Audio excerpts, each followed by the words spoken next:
Bonsoir et merci de nous ouvrir vos portes pour une rencontre poétique. Un peu de douceur dans un monde brut. Installez-vous confortablement. Bon sabbat chez vous, saison 8 commence maintenant.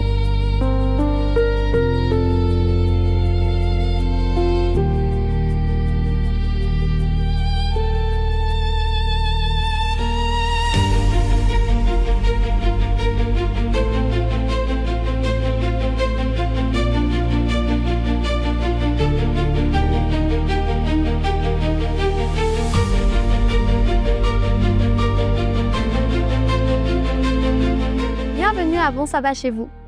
Nous voici aux portes du sabbat, ce jour mis à part par Dieu lui-même. Comme nous le ferions pour un rendez-vous important, préparons-nous à cette rencontre de communion avec notre Créateur. Nul besoin de vous apprêter, ouvrez juste grand votre cœur et vos oreilles et entonnez ce chant de louange pour recevoir notre invité spécial, Dieu.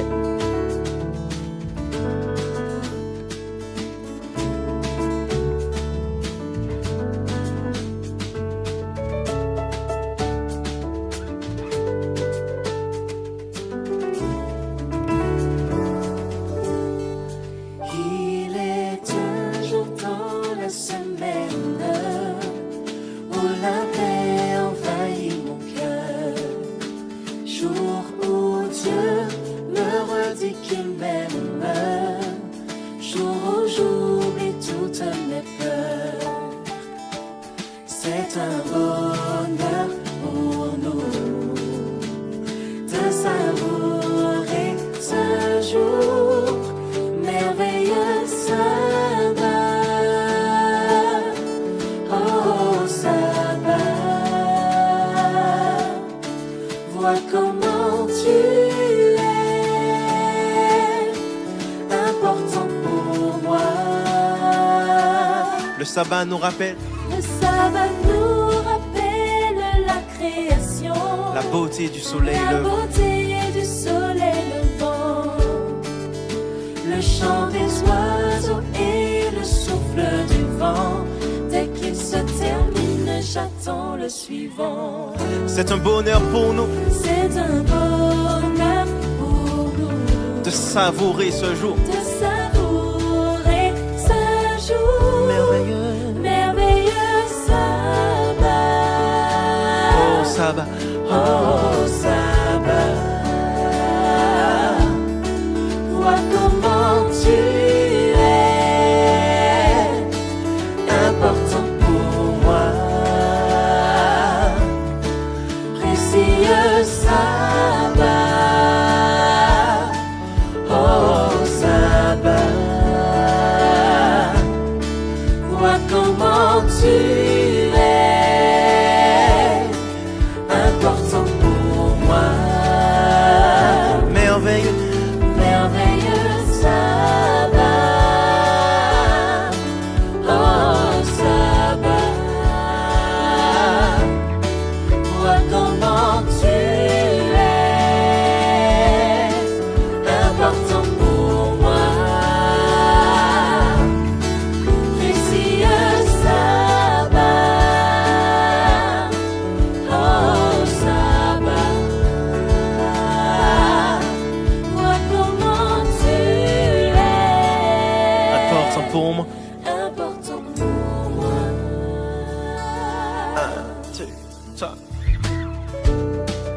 Sache que ce chant est pour nous une célébration, une manière de montrer l'importance que nous accordons à ce jour, le 6e jour, parce que le sabbat nous apporte repos, paix, fraternité et communion avec Jésus.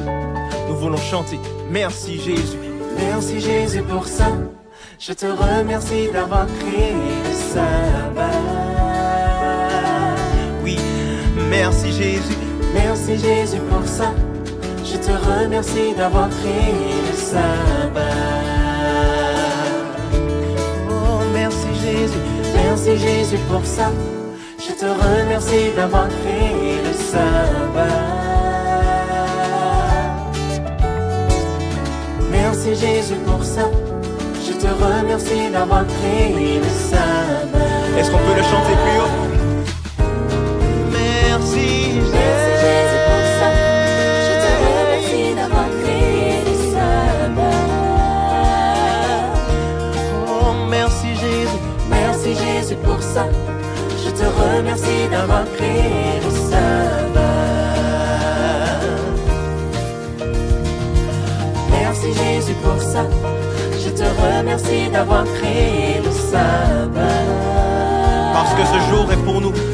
réelle bénédiction. Merci Jésus pour ça. Je te remercie d'avoir créé le sabbat. Yes.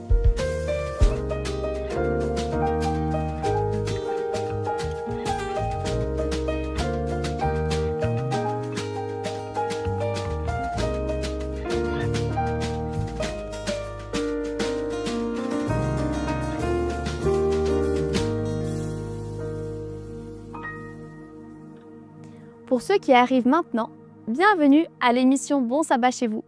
L'émission qui permet de commencer le sabbat ensemble, en toute simplicité, à travers des chants et l'étude de la Bible. Pour cette 8e saison, nous étudions les psaumes.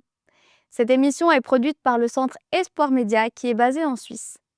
Si je vous dis Suisse, automatiquement vous pensez pays riche, chocolat et nature magnifique. Et tout est vrai, c'est un pays où il fait bon vivre, où le chocolat est délicieux, à consommer avec modération, et rempli de paysages parfois à couper le souffle.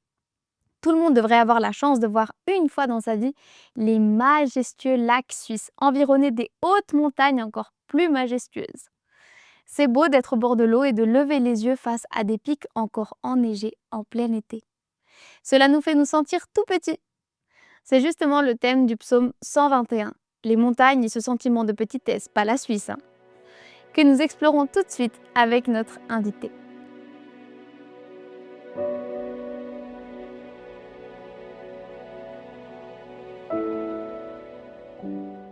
Qui n'a jamais lu le psaume 121 dans un moment difficile de sa vie? David l'écrit alors qu'il traverse l'une des périodes les plus éprouvantes de son existence. Il vivait dans la fuite, menacé de mort par Saül. Telle était sa réalité quotidienne.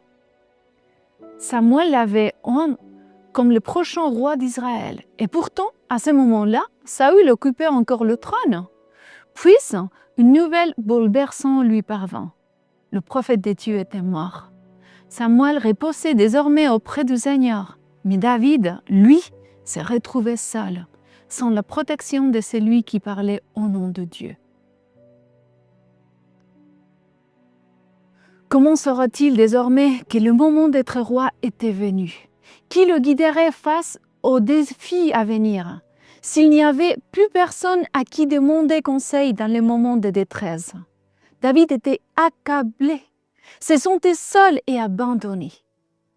C'est alors, dans le désert de Paran, il aperçut une montagne chère à son peuple, le mont Sinaï.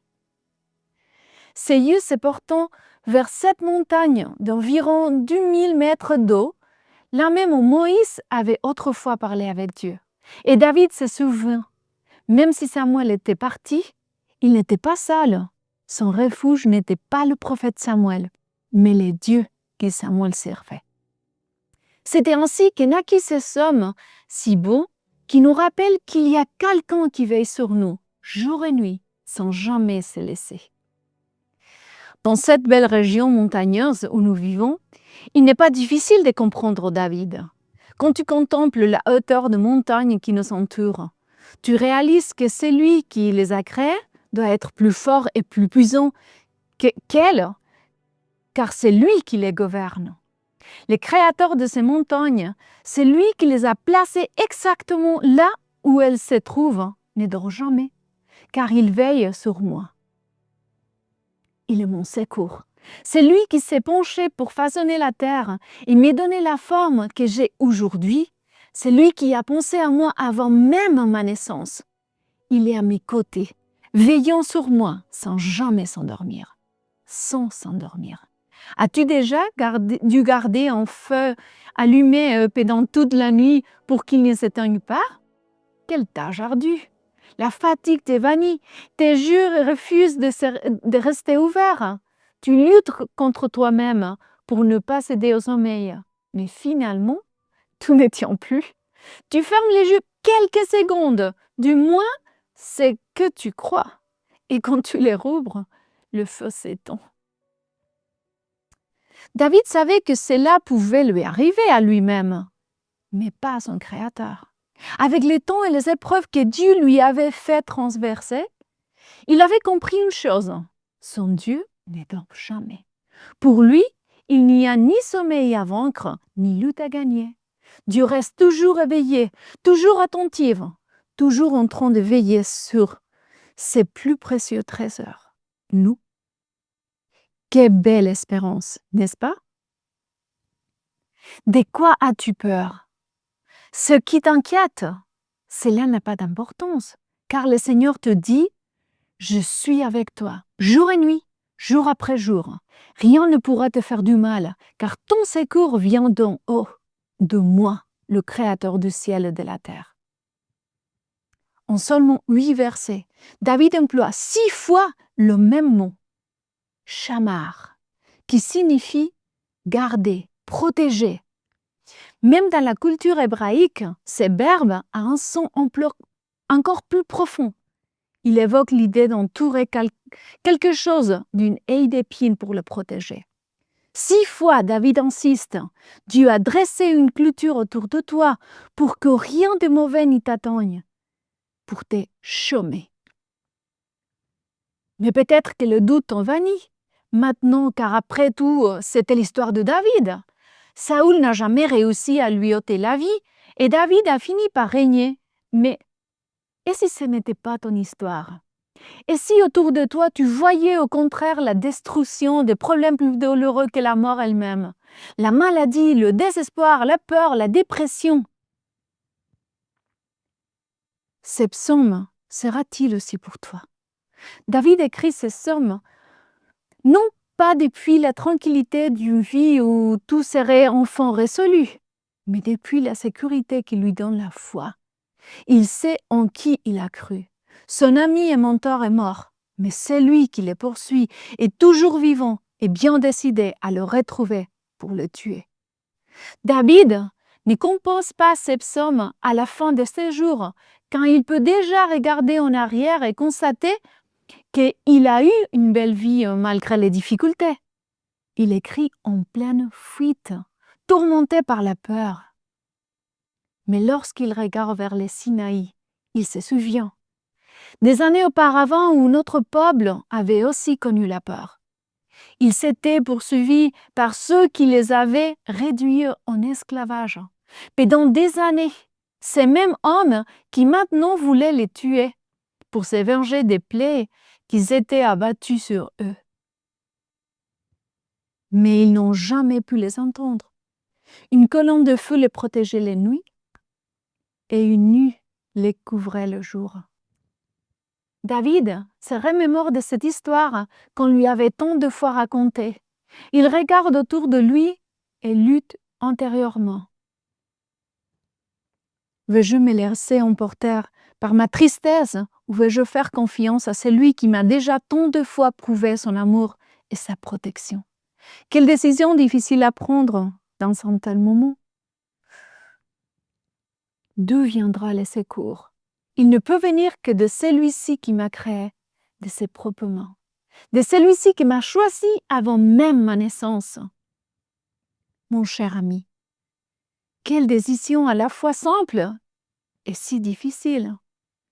Je regarde autour de moi, je me demande en quoi ou en qui devrais-je croire? Je veux Dieu agir tant de fois dans ma vie, accomplir des miracles si grands et si incroyables.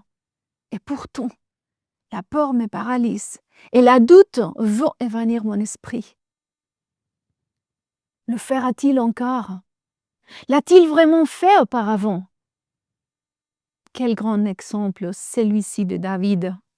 Entre la doute et la foi, il a choisi de tourner les yeux vers le passé pour ne pas craindre son présent et avancer avec confiance vers son avenir. Ce que je trouve également merveilleux dans ces psaumes, c'est que David commence à l'écrire à la première personne du singulier. Je lève mes yeux vers les montagnes. D'où viendra le secours? Mon secours vient du Seigneur, qui a fait le ciel et la terre.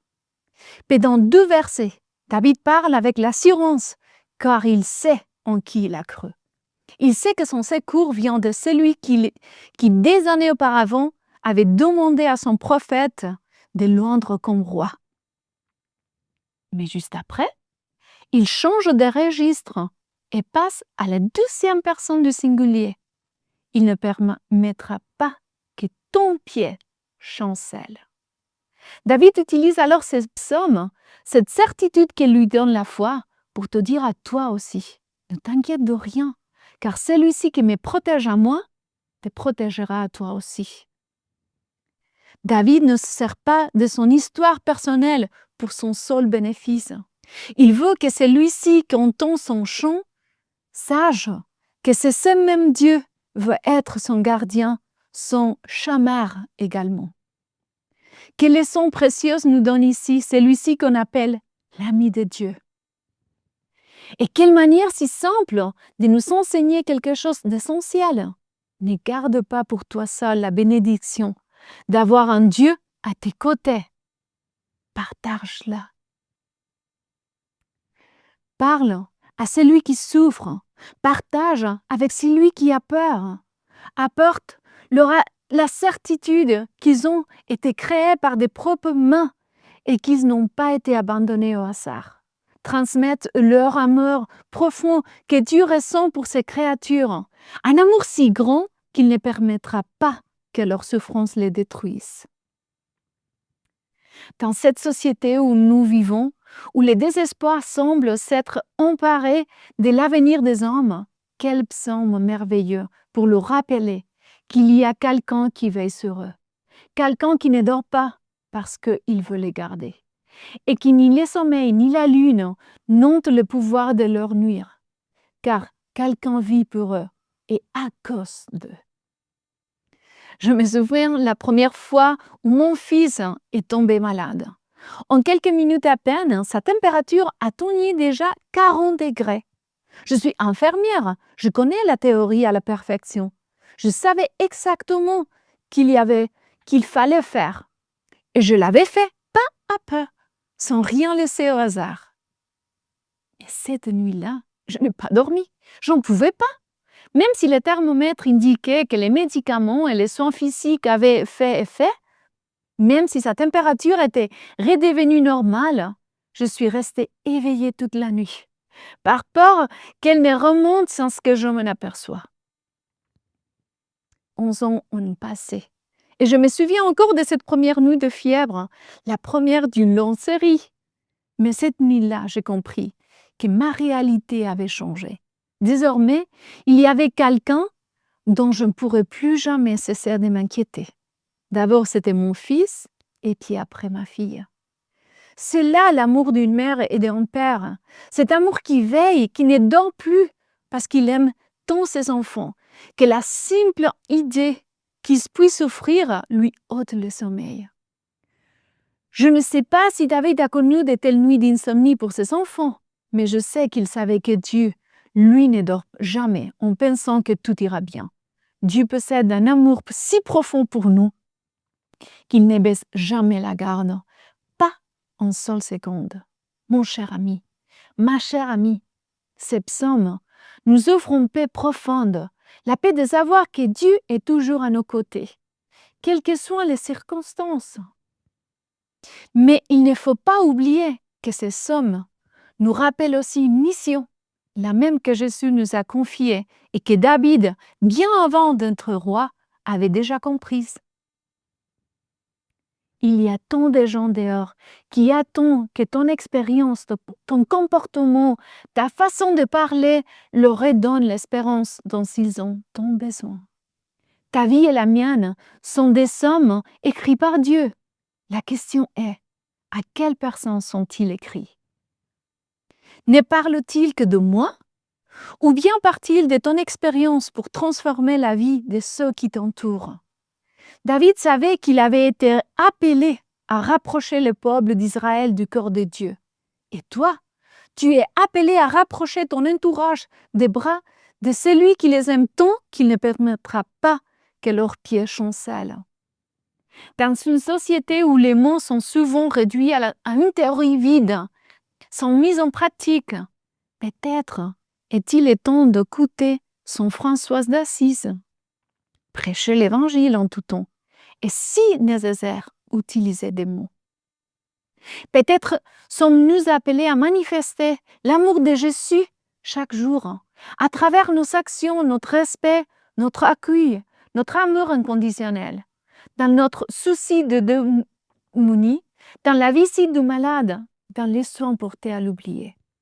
Alors, aujourd'hui, quand tu t'assoiras pour lire tranquillement ces psaumes, en soulignant les phrases qui parlent directement à ton cœur, puisses-tu ressentir la paix que David veut te transmettre lorsqu'il affirme « Le Seigneur gardera ton départ et ton arrivée dès maintenant et pour toujours. » Et quoi lieu de garder cette paix pour toi seul? Tu sors dans la rue avec les désirs sincères de la partager avec ceux qui t'entourent. Le Seigneur est celui-ci qui te garde, c'est lui qui te donnera l'occasion. Bon sabbat chez vous.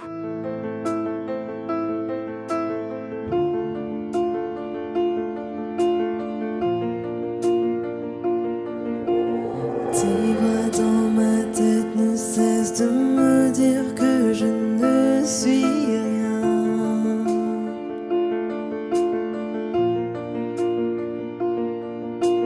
Tous ces mensonges m'amènent à croire que je n'y arriverai pas.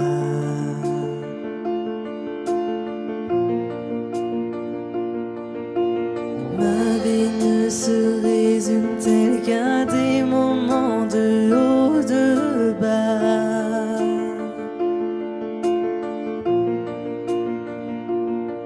Rappelle-moi encore qui je suis, Père, tu sais que j'en ai besoin.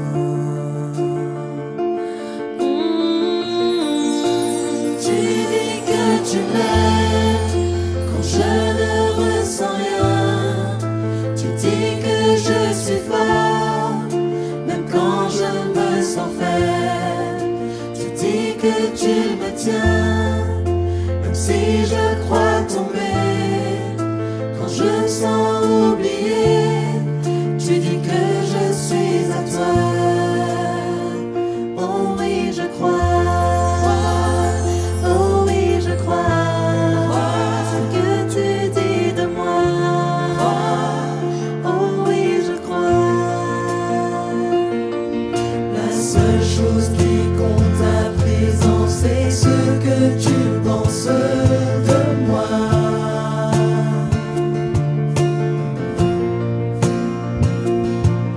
En toi j'ai trouvé ma valeur, en toi est mon identité. Oh, oh, tu dis que tu m'aimes quand je ne ressens rien. Tu dis que je suis fort, même quand je me sens faible. Tu dis que tu me tiens, même si je crois tomber. Quand je me sens oublié, tu dis que je suis à toi. Oh oui, je crois. Oh oui, je crois. Ce que tu dis de moi.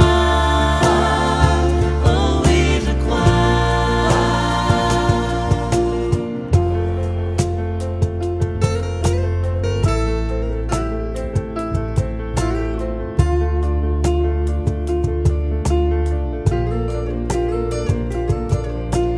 Tout ce que j'ai maintenant, c'est là je dépose à tes pieds.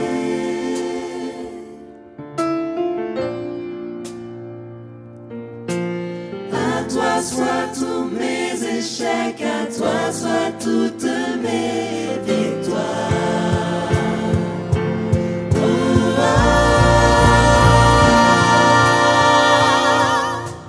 tu dis que tu m'aimes quand je ne ressens rien. Tu dis que je suis fort, même quand je me sens faible.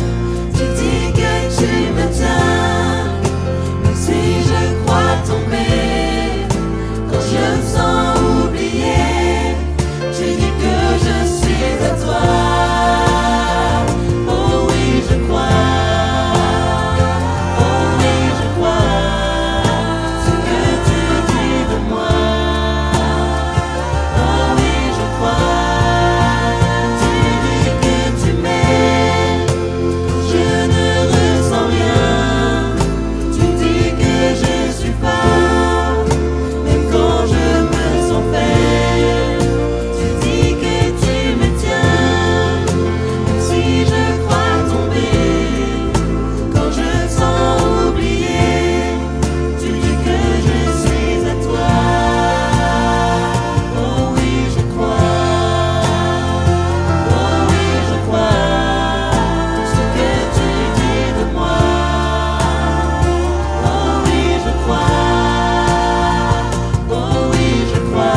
Mon cher papa, je te remercie pour ces moments qu'on peut apprendre plus de toi. David nous avait écrit un psaume aussi joli, parce qu'il voulait qu'on ne s'oublie jamais que tu es à notre côté, que tu vas nous garder n'importe qu'est-ce qu'il arrive. Aide-nous à ne jamais l'oublier et à le partager avec les autres qui ont besoin aussi de savoir combien tu les aimes. Reste avec nous aujourd'hui et toujours. Dans le nom de Jésus, je te demande. Amen. Je lève mes yeux vers les montagnes. D'où me viendra le secours? Un grand classique de la Bible que beaucoup connaissent déjà et qui révèle avec toujours la même profondeur une invitation de Dieu. Levez les yeux. Quand ce sabbat, votre regard ne reste pas fixé sur vos problèmes, votre stress ou même vos joies, que votre regard se pose délibérément sur Dieu qui est là pour nous. J'en profite pour remercier publiquement toutes les personnes qui nous sont d'un grand secours face aux défis financiers que représente un centre comme le nôtre. Nous recevons chaque mois des dons via DonorBox et nous vous en sommes très reconnaissants. Si vous souhaitez aussi soutenir la mission d'Espoir Média, cliquez sur le bouton qui s'affiche. Toutes les sommes sont les bienvenues. Et à tous, rendez-vous vendredi prochain, même heure, même chaîne. D'ici là, je vous souhaite une bonne soirée et un bon sabbat chez vous.